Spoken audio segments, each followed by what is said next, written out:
Hello and welcome to my tutorial on how to paint an orange using watercolors.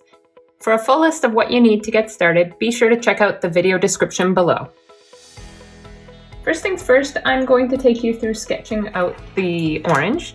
So I've set up a little bit of a still life here so that I have something to reference. And we're going to start by doing the circle for the larger one. So whenever I'm drawing something, I like to draw a very loose drawing of it first, where I just kind of scale it out. So this is just me trying to see how big I want it to be on the page. So I'm going to draw a circle where the bigger orange is. And then in front of that, I'm going to draw the orange slice. And that just gives me an idea of how big I want it to be on this page. And once I have that, I can go in and add a bit more detail. So I'm gonna go ahead and add the skin. So it has a thin orange vein here and a thicker white one.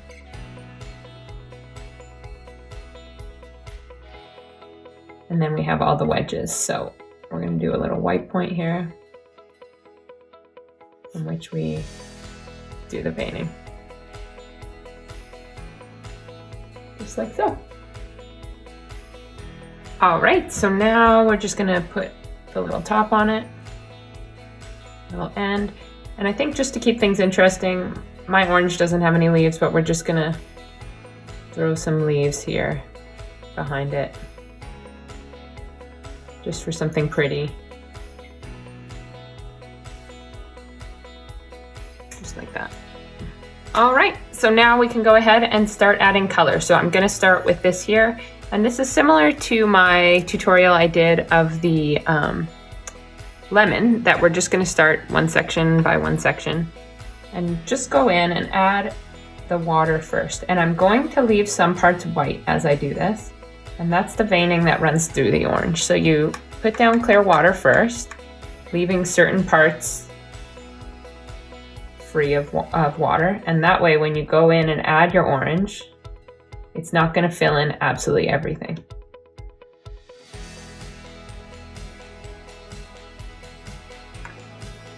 So you just kind of add it in there.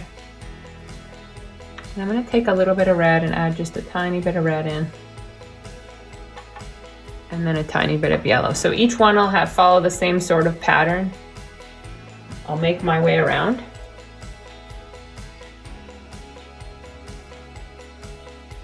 And I'm being careful to leave white space in between each one. So feel free to pause this if you work a little bit slower.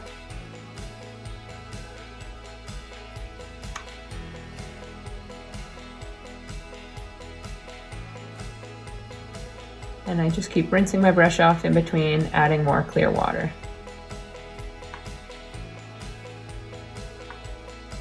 And it's okay if they slightly touch in between. If you accidentally tap the tip of the brush into the next section, that's okay. We're keeping this fairly loose, so you're going to see that as I progress.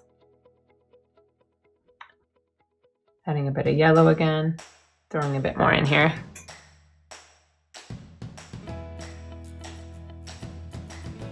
You can see it does move fairly quickly.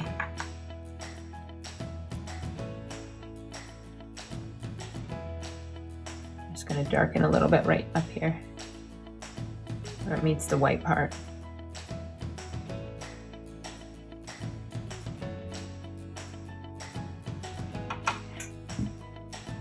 And last section.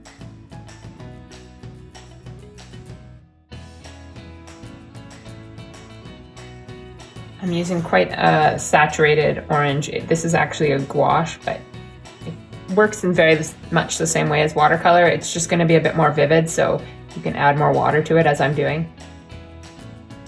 Funny enough, I actually bought this by accident. I meant to buy watercolor and I bought gouache, and I refused to let it go to waste, so I just keep using it, waiting for it to run out. But because you need so little of it, it's taking a long time to run out. So we're going to do the skin last but not least. So we're just going to do a little thin line here and add in some orange.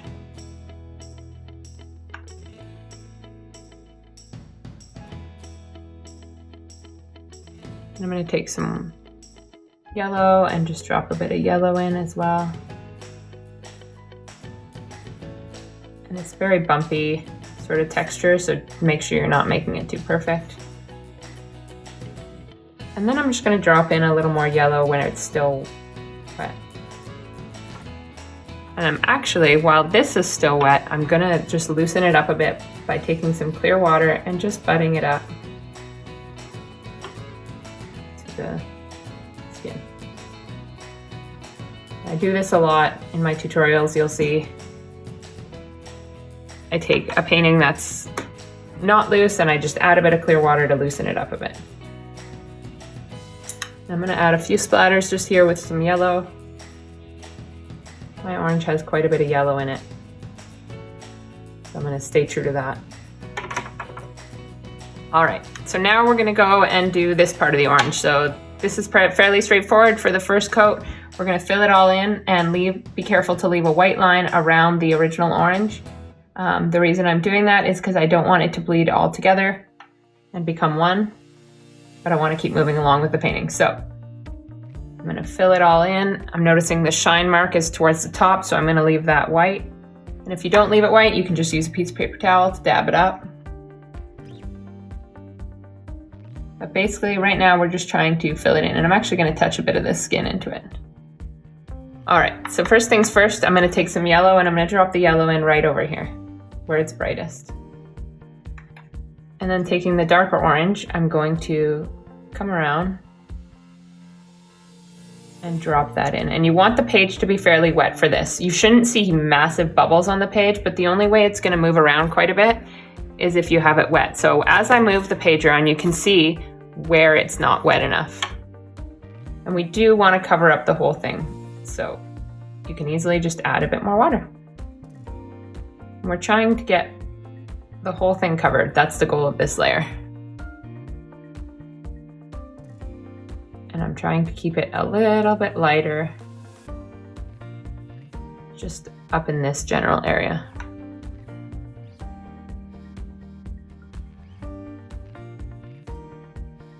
And I'm going to take a bit of red, drop that in to get it nice and some nice contrast. And we're actually going to add another layer over top, so don't worry about getting it too dark for this layer. I'm going to take some orange, some quite saturated orange, and I'm actually going to go around the perimeter and cover up all my pencil lines. Now, I don't always do this. You can always erase pencil after you're finished. You can actually erase pencil through watercolor.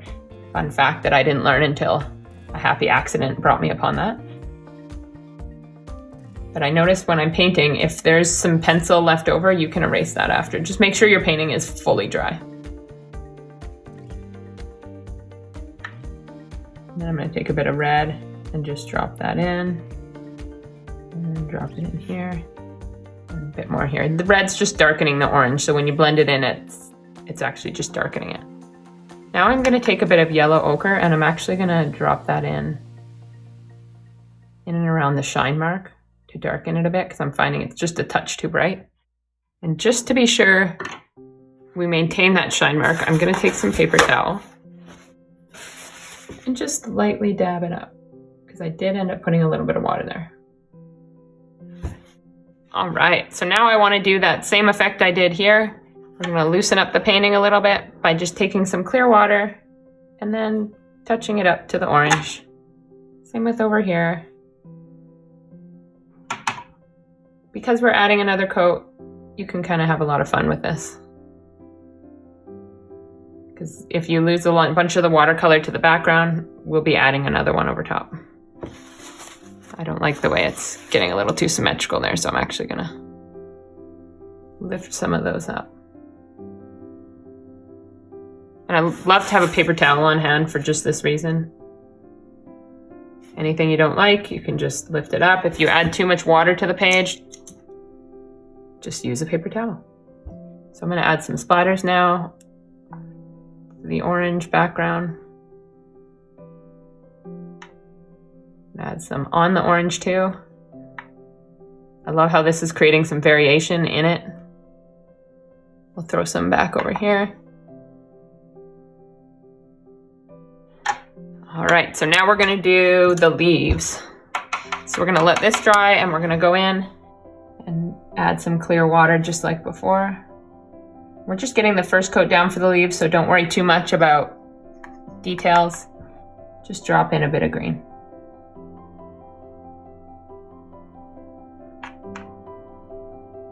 I'm gonna use 2 different colors of green. I have a pale green and a bright, it's called permanent lime green, I believe, or permanent bright green.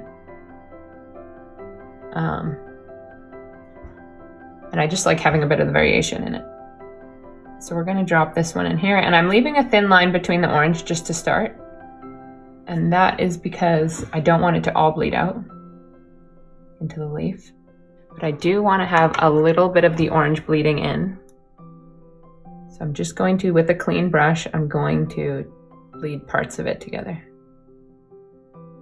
And I'm just using a clean, dry brush to get this technique. So that it kind of looks like a blurry line there. All right, so now we should see some of this drying. Mine's drying a little bit slower, so you know what? I'm going to let this dry fully, and when I come back, we'll do a second coat on the whole thing. All right, so my first layer has had time to dry, and now it's safe to go in and add some more detail and add a second layer. So I'm gonna start by adding in a little bit more definition here where the skin goes. And I'm adding in more red than my actual orange, just because I find it's a little bit more interesting. It's like a blood orange. I don't know if you guys have ever had one of those. They're actually my favorite, but they're not always available here. All right, so we're making our way through it, and I'm using a liner brush now, and I'm just kind of loosely adding some lines and some definition in here. Basically just taking the brush, letting it bounce off the page. I like to do this with watercolor, add layers so that the painting isn't just one dimension. It's got a bit more interest to it. And you'll see that with a lot of my videos. I'm always trying to layer. So I did all orange, now I'm gonna add a bit of red. More so localized to the bottom.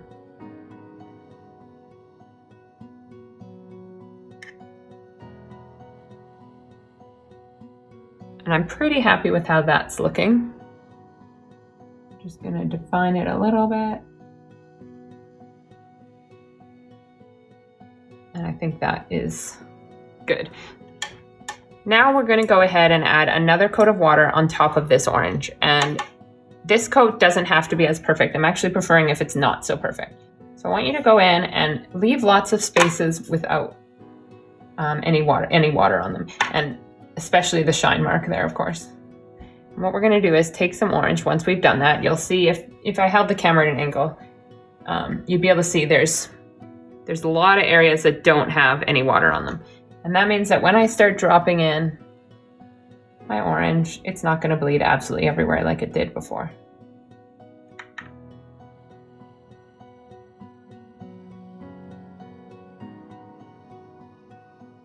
This is where I'm gonna go in and add a little bit of dimpling. And the areas where I've added water, they'll bleed out, and the areas where I haven't, you'll be able to see them. You can see that happening here, they're bleeding. And that's what I want. I want a lot of variation. So just make your way around.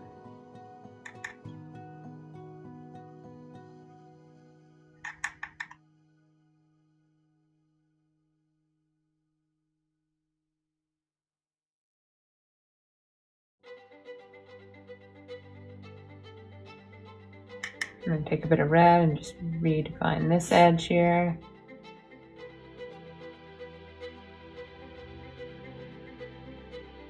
And then I'm going to do some of these dots using red.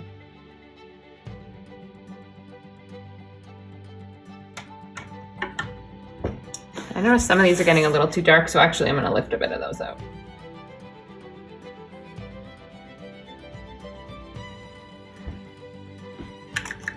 And this is a good time to add some splatters to the painting. So I'm going to take some yellow and some orange and mix it up. Add some more over here. Some more over here. And then I take clear water and would do that over top.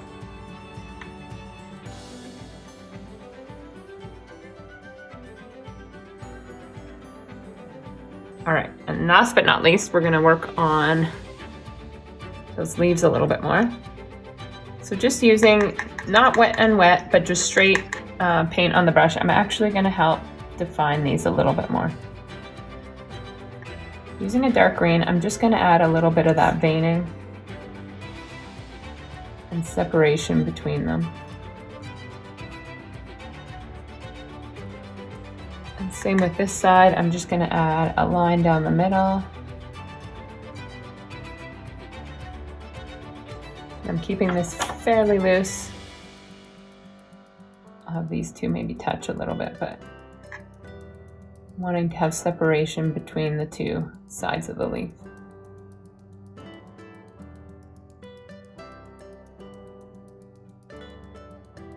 That's basically it there. And I'm going to add a bit of clear drops over top of the leaves so that they bleed out a little bit. And then a tiny bit of green drops, and throw those in.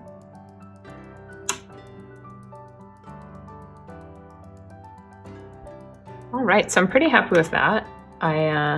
Throwing a bit of pink in just to see how it looks.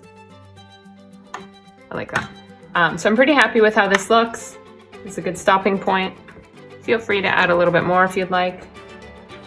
There's no right or wrong with this type of watercolor. It's just about having fun with it. If you enjoyed painting along with me, be sure to hit the like button and hit subscribe if you want to see other videos just like this one. I hope you had fun, and I hope you have a great day. Thanks for watching.